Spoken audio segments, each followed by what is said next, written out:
আমার অনেকের জিজ্ঞাসা যে হুজুর আপনার বাড়ি শান্তিনা না কখনো কয় শান্তিনা ওই যে কি এর শান্তিনা আপনার কইসে গেটা কয় না মনে হয় আপনি যেমনি শান্তিনা থাকেন মনে হয় শান্তিনে বাড়ি হইতে পারে না। আপনারা তো সবাই জানেন আমি ব্রাহ্মণপাড়ার মানুষ, কিন্তু আমি কুমিল্লার মানুষ, এটা আমার সবচেয়ে বড় পরিচয়, ঠিক কিনা কন? আমি যে মালয়েশিয়া গেছি রাইতের 12টা-1টার সময় আমি রাস্তা দিয়ে আটতে আসি, আমরা দেশের ফলাফান্ডি যেটি মালয়েশিয়া থাকে ফতফাত ফতফাত ফতফাত কইরা 8টা যাইতে লইয়া কুদ্দুরে গিয়ে আবার ফিরে আইয়া সেটা আমার ফেলছে আর হুজুরে দি আমি কে হুজুরে খবর গীতা যেমন আরও তোমরা হুজুর আপনি যে এখন দেখাম এটা তো কল্পনাও করছি না। এই ফলাফান্ডি দইরা সে রাঞ্জা দিয়া দইরা কান দেও অনেক ফলাফান্ডি হুজুর দেশের চাইছি আব্বা দেখে ইস্তা ভাইয়া দিহে আব্বা নাই। এই ফলাফান্ডি আমারে এই রাস্তার দইরা এই মালয়েশিয়ান 500 রিঙ্গিট 200 রিঙ্গিট এমনি দিতে দিতে আমি এখন খেয়াল করে দেখলাম 5,25,00,000 টাকা আমার মসজিদে আমি খরচ করে ফেলছি। আলহামদুলিল্লাহ কইতেন না? এখনও ব্যাংকে মাশাল্লাহ অনেক টাকা জমা আছে। যে মালয়েশিয়া গেছিলাম, যে সৌদি আরব গেছিলাম, যে বিভিন্ন জায়গাত মাহফিল করছি, সব দিতে আমারই দিতে হয়েছে। হুজুর আপনার হাদিয়া, আমি মসজিদও দেন, আমার তো বেশি খুশি হয় আমি মসজিদও দিলে। সুবহানাল্লাহ কইতেন না? আল্লাহর খাস মেহরবানি কাজ চলতে আছে। কিছুদিনের ভিতরে কুরবানির ঈদের আগে ইনশাল্লাহ দোতলার ছাদ করবো ইনশাআল্লাহ। আল্লাহ যেন কবুল করে, সবাই কনা আমি। ছাদরা করণ লাগতেছে 3বারে, 35 টন রড লাগে, 1500 বস্তা সিমেন্ট লাগে, এইটার লগে অন্যতম লাগে, এটি বাহিরি হিসাব করেন কীরকম লাগে। আমার এই মসজিদটা আমার স্বপ্ন। আল্লাহর নবী কইছে, ও মাম বানা লিল্লাহি মসজিদান বানাল্লাহু লাহু বাইতান ফিল জান্নাহ, যে দুনিয়ায় মসজিদ বানাবে আল্লাহ বলে জান্নাত তার জন্য ঘর বানাইব। সুবহানাল্লাহ কইতেন না? আমরা কিতা দিয়া জান্নাত ঘর বানায়াম? মসজিদরার উসিলায় যদি জান্নাত ঘর হয়। আমার আপনারা অনেক মহব্বত দিছেন, ভালোবাসা দিছেন, আমি গর্বিত। আমি বাংলাদেশে গর্ব করে বলছি, আমি মুশতাক ফয়েজি মানুষের যত ভালোবাসা পাইছি এত ভালোবাসা খুব কম হুজুরে পাইছে। আলহামদুলিল্লাহ কন। আমার এই মসজিদটা আমার স্বপ্ন। আমি ইনশাল্লাহ কোরিয়াতে যাব, গিয়া মসজিদ উদ্বোধন হবে। দোয়া করেন সহি সালামতে যেন এই সফর আল্লাহ কবুল করেন, এবং আপনাদের কথা মনে করে করে যেন দূরে গিয়েও দোয়া করতে পারি। এবছর আবার আমার ওয়াইফকে সহ হজেও যাওয়ার নিয়ত করেছি ইনশাআল্লাহ। কোরিয়া থেকে আসার পরেই আমার হজের সফর। তো এই কথাটা কে রে কইলাম, আপনারা যারা ওয়াজ শুনেন তারা ইউটিউবে দেখছেন, আমি বইয়া থেকে খাওয়াই না মানুষ নাও। আমিও ইচ্ছা করলে দরবারও বইয়া লাইলে আমার অনেক মুরিদ আছে, আমারে নিয়া হাদিয়া দেওয়াই না, লোকের অভাব নাই, কিন্তু আমি মেহনত করে খাওয়াই না মানুষ। আমি খুব পরিশ্রম করে খাই। আপনি আমার দরবারে গিয়া দেখেন, যারা গেছেন না যাইবেন ইনশাআল্লাহ। জানুয়ারি মাসের 16 তারিখ আমার দরবারের বাৎসরিক বড় মাহফিল। জানুয়ারি মাসের কয় তারিখ? 16 তারিখ। আর আগামী শুক্রবারে আমার দাদা, যিনি আমার পীর সাহেব, ওনার এন্তেকাল বার্ষিকীর মাহফিল আগামী শুক্রবারে ইনশাআল্লাহ। যারা পারেন সবাই যাবেন, হারুনের লগে যোগাযোগ করেন, তা হারুন যাবে, হেলাল যাবে, আরও আমার যারা দরবারের ভক্ত মুরিদারা আছে যাবে। আপনারাও যারা যাইতে চান প্রয়োজনে হারুন গাড়ি ভাড়া করবে, আপনাদেরকে সাথে নিয়ে যাবে। এই হারুখোলার হারুন চিনেন ওনারে, ন্যাশনাল লাইফ ইন্স্যুরেন্সে চাকরি করে। আপনারা যারা যাইতে চান ওর লগে যোগাযোগ করলে, অথবা নিজেরাও যাইতে পারেন। এই এত কঠিন জায়গা না, নাগাইশ সহজ।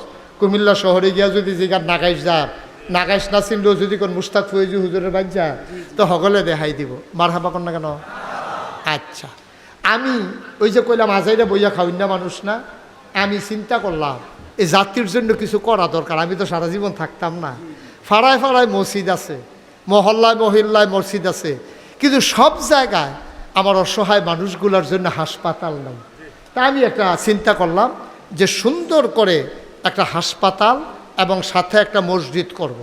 নিয়ত কইরা ইঞ্জিনিয়াররা ডাকাই আইন, শুনেন আইন, ইঞ্জিনিয়াররা ডাকাই আইন না, আমি কইলাম একটা মসজিদ, নিচতলায় হাসপাতাল, দোতলায় 3তলায় মসজিদ, একটা ড্রয়িং করো। তারা ড্রয়িং করে আইন না আমারে দেখাইছে। আমি এটা কি তার, এটা কহুজুর ওই যে মসজিদের কথা কইছে, হাসপাতালের কথা, এটা আঁকে আনছি। এগুলো যদি বেশি বড় দেখা যাক, একটু বড়ই ধর কীরকম বড়, কহুজুর এক লগে এটার ভিতরে নামাজ পড়তে পারবো 6,000 লোক। কয় হাজার? 6,000। 6,000 বলেন মারহাবা। 6,000 লোক, নিচতলা হাসপাতাল, সব ডালইয়া। অসহায় গরিব যারা, তাদের কোনো টাকা লাগবে না, ফ্রি হাসপাতাল। সরকারি হাসপাতালেও টিকিট কেটে ঢুকন লাগে। আমি কইছি আমারটা টিকিটও কাটন লাগতো না। মার খাবা কর না কেন? আমি কি থাম? আমি দেখদিন মইরা যে গিয়া হাসপাতালটা থাকবো, মসজিদরা থাকবো। আমি জিগাইলাম এইখান রে এত বড় কইরা যে আকসত এটা করতে কিরম খরচ হইব? কই পনেরো কোটিতে। কয় কোটি? এটা নিজে এমনি কইছে, আপনার যেমন আইস উঠছে আমারও তো আইস উঠছে। এটা নিজে এমনি কইছে 15 কোটি টাকা। আমি কই কি থাকলি? কই হুজুর 15 কোটি টাকা। আমি কই জীবন 1 কোটি টাকা একখানো দেখ সত্যি? কই জি না হুজুর। তো আমি আরেকবার কান্দ দিয়ে 15 কোটি তুললা দিছ। হ্যাঁ, এটা কি খেলা কথা? 15 কোটি আমি টাকা আনবো? কই হুজুর ডরাইয়েন না, নিয়ত করে নাই মালা। তখন আমি একটা নিয়ত করলাম, আল্লাহ 35 বছর মুস্তাক ফয়েজি মাহফিল করি, বছরে বছরে কত টাকা লাড়াচাড়া করি। যাও এটা যখন আইকালাইছে 1 বছর মাহফিল করে যত টাকা হাদিয়া পাই পুরো 1 বছরের হাদিয়া আমার মসজিদ আমি দান করে দেবো ইনশাআল্লাহ। আমি 1 বছর লাগাই আমার হাদিয়া সব একখানো জমাইছি। গন্যা সেটা দেখি 25 লাখ টাকা হয়েছে। কয় লাখ? কথা কেন? কয় লাখ? 25 লাখ টাকা দিয়ে আমি কাম শুরু করছি। কত জুন মাসের 1 তারিখে ছাদের ডালাই হয়েছে, 24 সালের জুন মাসের 1 তারিখ। ইঞ্জিনিয়ারে আমার সন্ধ্যার পরে নিরাল এক জায়গাত নিয়ে কয় হুজুর ওই যে কইসলাম 15 কোটি ওই তো না, ওই তো না। আমি কই কি তৈব? কয় 30 কোটি।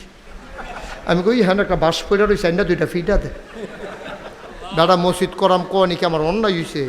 তোরা কিতা শুরু করছ? মাইডালাওনের বুদ্ধি 30 কোটি টাকা কিতা কিতা কহজোর জিনিসপত্রের দাম বাইরে গেছে। আর যেমনি আপনি সুন্দর শুরু করছে, আপনি বিদেশের মসজিদ দেখা বাংলাদেশ হইয়া মসজিদ বানাইবেন, তো এটা কি যেমন তেমন কথা? আপনি সুন্দর করে যেমনি শুরু করছে, এটা বাংলাদেশের ভিতরে অন্যতম একটা মসজিদ হবে, টাকা লাগবে হুজুর 30 কোটি। কইছি কোন জানা ফারাম না না আমি আর ইচ্ছা জাগাত থাক। আল্লাহর খাস মেহরবানি কাজ চলতে আছে। 1 তলার ছাদ হয়েছে, 2 তলার ছাদের কাজ চলতে আছে। অজু করবে 1 লগে 200 লোক। মার হাবা কইতেন না? 1 লগে অজু করবে কয়শো? 200। অজু করতে লইয়া ফাউডার যে রাখবো, এই ফাউডার জায়গাটা যে স্টিলের ফ্রেম দিয়া, স্টেনলেস স্টিল দিয়া খালি যে ঢাকনাটা বানাইতেছি 6.5 লক্ষ টাকার খালি পাইপ কিনাচ্ছি, স্টিলের পাইপটা হাতে গিয়া। মার হাবা কর না কেন?